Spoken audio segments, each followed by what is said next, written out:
Hey everyone, and welcome back to The Deep Dive, brought to you by RWG Publishing. It's great to be back, digging into another story with you all. Absolutely. We're here to pull out those key insights, those bits of wisdom from the material that hopefully resonate with you and maybe spark something. Exactly. And today we are jumping into Wrestling with Destiny, The Rise of a Champion by Bill Vincent. It's actually a fantastic read, published right here at RWG. Okay, so let's really unpack this. This deep dive takes us right into the electrifying world of professional wrestling. We see it through the eyes of Liam Carter. He's this young guy, small town, but with a truly massive dream. Yeah, and what's so gripping here, I think, isn't just the wrestling, the physical side of it. It's really a deep dive into, resilience and self-discovery. Totally. And figuring out what being a champion actually means. Inside the ring, sure, but outside too. It's about how adversity, genuinely forges your spirit, makes it stronger. And that's exactly what we want to do today. Go a bit deeper than just the surface lessons. We want to find those really impactful takeaways from Liam's story. What does it really mean to wrestle with destiny? How do you rise up when challenges hit? And crucially, how can you maybe apply some of these insights to your own goals, whatever they might be? Yeah, let's get into it. So let's start at the beginning. Liam Carter. Yeah. Before the fame, before the championship, he starts out in Maplewood, classic small town. Right. The book paints this picture, doesn't it? Peeling paint on the house. Yeah, the wobbly kitchen table, the milk crate chair, his mom, Susan, working these super long shifts at the diner. You just feel the grind. You really do. And amidst all that, Liam's got this huge ambition. But it's not just for him, is it? That's what's interesting. No, not at all. And that raises a fascinating point, I think. How much of our drive is purely internal passion, and how much is shaped by our circumstances, by wanting something better for the people we love? That's a good question. For Liam, it seems like a mix. He definitely wants to give his mom a better life. You take that worry off her shoulders. That's a huge motivator. It's powerful stuff. But does one outweigh the other? The personal dream versus the feeling of responsibility? I think they feed each other, honestly. The dream gives him the why, the passion for wrestling itself. But wanting to help his mom gives it this urgency, this tangible goal, maybe. Right. Makes sense. But you need that core love for the thing itself to stick with it through the tough times. Which actually brings us to his dad, Jack. Ah, yes. Jack Carter.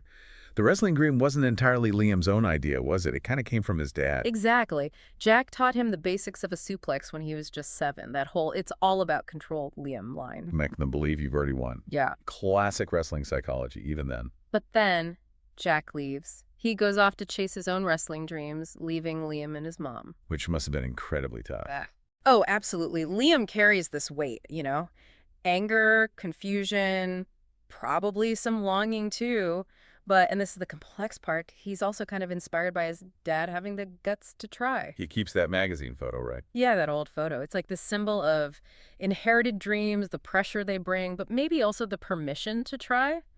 Liam's trying to live up to something, but also maybe rewrite the ending his dad had. So, okay, he's got the dream, the complicated legacy. How does he start making it real? Well, we see him training, right, in that makeshift barn gym. Oh, yeah, the salvage tarp, duct tape to some old foam. Very grassroots. Totally. And he's got his best friend Danny there with him. Danny's great. Giving him grief, get tossed around like a rag doll, Yeah. but also being that solid support. Don't forget the little people. Yeah. Classic best friend stuff. Liam's focused on this local tournament, hoping scouts might see him. And then comes this chance meeting, almost out of nowhere. Right, at the diner, he spots Mason Briggs, the Iron Bull, a legend. Even though Danny's looks more like a guy who lost a bar fight. Haha. Yeah, but Liam, he's just in awe. He has to approach him. He persists. And that persistence pays off, sort of. Well, it leads to that crucial piece of advice from Mason. Gruff, but profound. They got heart, kid, but heart's not enough. You need discipline. You need to learn how to lose before you could even think about winning. That hits hard. It really does. It's like the fundamental truth for anyone aiming high. You can't skip the learning how to fail part. It sets everything up for what happens next. Because he gets that lesson pretty quickly, doesn't he? His first official match. Oh, yeah. Big time. He's nervous, understandably. Small town tournament, but feels like the big leagues to him. The small town dreamer. And his opponent, Kyle, is bigger, more confident. Liam struggles, takes some hits, Yeah. ultimately loses. Yeah. Kyle nails him with that suplex. Bam. Defeat. But connecting back to Mason's words, this loss is the moment. How so? Because right after, Mason Briggs walks up to him. He saw something. Not just the loss, but the fight before the loss. He saw the raw talent, the hunger. The aggression and, the heart. And he offers Liam a spot at a real wrestling academy. It's incredible. The loss leads directly to the opportunity. Exactly. It shows that sometimes, maybe often, our biggest setbacks are actually doorways. If you handle them right, if you learn from them, how you respond to failure can say more than winning easily. But getting that offer is one thing. Accepting it, especially with his family situation, that's another challenge entirely. For sure. He has to talk to his mom, Susan, and she's worried, naturally. Understandably. Dreams don't pay the bills. Wrestling. It's a risky business. That's real talk. It is. And Liam's plea, this is my shot, Mom, my only shot. You feel his desperation, his hope. And Susan. Yeah. She eventually comes around, right? It's a powerful moment. So powerful. Yeah. Tearfully, she says, if this is what you want, I'll support you. But we're going to figure out the details together. Together, that word is huge. It really highlights the sacrifices families make, doesn't it? And how crucial that support system is. You rarely see a champion rise completely alone. There are people holding them up. So, with his mom's blessing, albeit a worried one, and Danny cheering him on. Yeah, Danny's like, you're not abandoning her. You're building a better future for both of you. Great friend. Liam makes the call. He accepts Mason's offer. Even knowing Mason warned him about brutal training and fierce competition, he commits. And he promises his mom, I'll stay true to who I am, which is easier said than done, usually. Absolutely. But that moment of decision, that commitment, that's where the trajectory of his life just pivots. Yeah. Makes you think, doesn't it? What choices are sitting in front of you right now that feel risky but could change everything? Definitely food for thought. Okay, Liam's journey is really just kicking off here, from that small-town hope to making these huge life-changing decisions. If you're finding this as compelling as we are and you want to follow Liam's whole story, Which you definitely should. then dive into Wrestling with Destiny, The Rise of a Champion by Bill Vincent. We put the link to grab your copy on Amazon right in our show notes. Check it out. All right, so Liam gets to the academy. And it sounds intense, like immediately intense. Oh, yeah. First person he meets is Coach Ramirez. Straight shooter. This place runs on discipline. Work hard, get better. Slack off, you're out. Sets the tone. No messing around. And then there's the roommate, Ryan Steele. Ugh, Ryan, cocky from minute one. You're bunking with the best. Stick around, you might learn something. Instantly establishes that rivalry. But thankfully, he meets Ava too. Ava's great. Friendly, talented trainee herself, she becomes a key ally, a voice of reason. Her advice about Ryan is spot on. Don't let him get to you. He's good, but he knows it, and that's his weakness. So smart. But the rivalry is real. Ryan's always trying to get under his skin. You'll be looking up at me from this mat a lot. And Liam feels stretched thin. Yeah. The training, the new media stuff, trying to keep up with people back home. Yeah, it's a lot to juggle. But that dynamic with Ryan, the competition versus collaboration thing Ava points out, is so relevant. How so? Ava tells him, you're thinking too much about him. Focus on your own game. That's universal advice, isn't it? Totally. Wasting energy on rivals holds you back. Exactly. Progress comes from focusing inward, on your improvement, not just trying to beat the other guy. Build your strengths. Which ties into his next big hurdle, finding his own style. He starts off trying to copy other successful wrestlers. And it doesn't work. Coach Ramirez calls him out bluntly. Looked like you were trying to be everyone but yourself. Wrestling isn't about imitation. Ouch. But necessary. Very necessary. Then Coach Harris steps in, pushes him towards self-reflection. What do you love about wrestling? What are you good at? What can you bring that's unique? He has to dig deep, find his own voice, essentially. Right. And this is where authenticity becomes key. You can't just mimic success. You have to find what makes you successful. Right. It's about shedding those layers of imitation. And that's how the Carter Lock comes about. Exactly. It wasn't planned. It started as an accident in sparring. No way. Yeah. Then he recognized something was there, refined it, worked on it, trial and error. It became his signature. That's amazing. It's not just a move. It's like the physical manifestation of him finding himself. Perfectly put. It's his unique stamp, born from authenticity, not imitation. So things start clicking for him. He's winning matches in the semi-pro circuit. The Carter Lock is getting known. And then, boom, his past walks back in. Jack Carter returns. But not as a wrestler? Nope. As a commentator, Jack the Hammer Carter on TV. Liam must have been furious. Understandably, he walked out, said wrestling ruined his life, now he's an expert. A bitterness is palpable, But Ava encourages him to talk to his dad. which leads to this really difficult but honest conversation. Jack actually expresses regret. Wrestling took everything. I thought leaving would make things easier. Wow. And he offers to help Liam, the wrestling side of things. Yeah, and this opens up themes of forgiveness, second chances. It's messy. How does Liam handle it? Cautiously. He agrees to let Jack mentor him, but only on wrestling, like trying to get something constructive out of all that past pain. Smart way to navigate it, maybe? And Jack shares some hard-earned wisdom, too. When I was your age, I thought wrestling is the only thing. It cost me friends, family, your mother. A warning about balance. Another crucial lesson Liam needs to learn. Don't repeat the same mistakes. Exactly. It's about learning from the past, both the good and the bad parts of that legacy.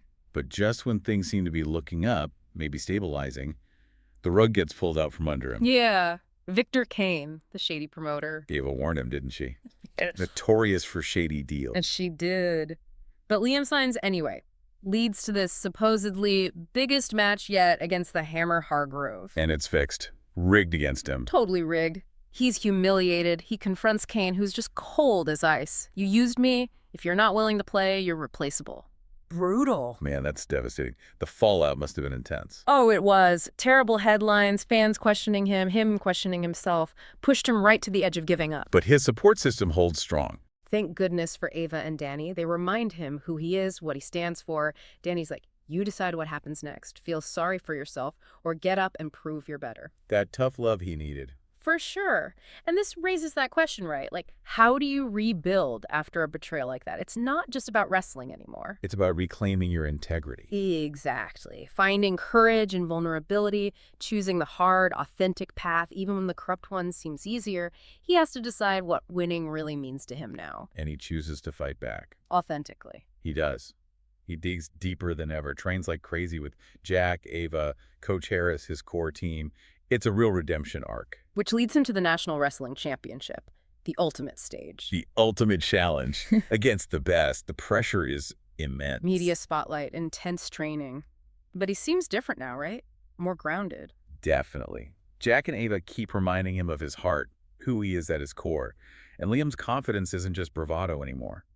I don't just think I can beat him. I know I can. And he's also working on healing things outside the ring, helping his mom and Jack reconcile. Yeah, that's huge. It shows his growth isn't just as a wrestler, but as a person. He's using his strength to mend things, to build bridges. That connects back to what you said earlier about true champions. Right. It's not just about individual glory. It's about the positive impact you have, the community you build or heal. So, the final match, National Championship. Yeah. Against who else? Ryan Steele, of course. The rivalry comes full circle. The atmosphere must be insane. Electric. The book describes this epic back and forth. Ryan's aggression versus Liam's strategy, all his lessons learned coming into play. And then, the moment. He remembers Coach Harris's words about the Carter lock. It isn't just a move. It's your signature, your statement. When the time is right, use it. And he nails it. Flawless Carter lock. Ryan taps out. Championship. But again, the way he wins is significant. That Carter lock isn't just technique. It's him fully owning his identity, his story. Taking control of his narrative. Precisely. And even Ryan, in defeat, shows that flicker of respect, the handshake. It's growth for both of them, acknowledging Liam's hard-earned, authentic victory. Wow. So he wins the belt. What comes next for him? Well, his victory speech is powerful. Dedicates it to the underdogs, his family, his friends. This belt isn't just mine, it belongs to all of us. Recognizing the collective effort. Yeah, and he reflects quietly later. The win is huge, but it's also a beginning. He wants to give back, inspire others, use his platform for something more. He understands the responsibility that comes with it. Exactly. Which brings us back to the core idea. A champion isn't just defined by wins, but by how they handle losses, how they rise, and what they do with their success. Liam redefines championship away from just personal glory towards, like, mentorship and impact. What an incredible journey. Seriously, this deep dive into wrestling with destiny just shows you, doesn't it? The road to achieving big things is almost never a straight line. Not at all, but every setback, every challenge, every moment of doubt, it can actually forge something stronger in you if you let it. Yeah, if you face it head on. Definitely. And Liam's story really hammers home the importance of finding your unique strengths, your Carter lock, so to speak, and leaning on your support system, staying true to yourself. That's crucial for any big challenge you take on. It really is about more than just the win, isn't it? Is who you become. Absolutely. The journey itself, the growth, the impact you have along the way. So thinking about all this, Hmm. what does it mean for you listening right now? When you look at your own goals, your own challenges, what's your Carter lock? What unique strength can you develop and own? And who are those key people in your corner? Your Ava, your Danny, maybe even your complicated Jack? The ones who support you, challenge you, help you stay authentic? Definitely something to mull over this week. Yeah. And listen, if Liam's incredible journey struck a chord with you, if you felt yourself rooting for him or seeing parallels in your own life, you really should experience the full story. It's incredibly motivating. It really is. Grab your copy of Wrestling with Destiny, The Rise of a Champion by Bill Vincent.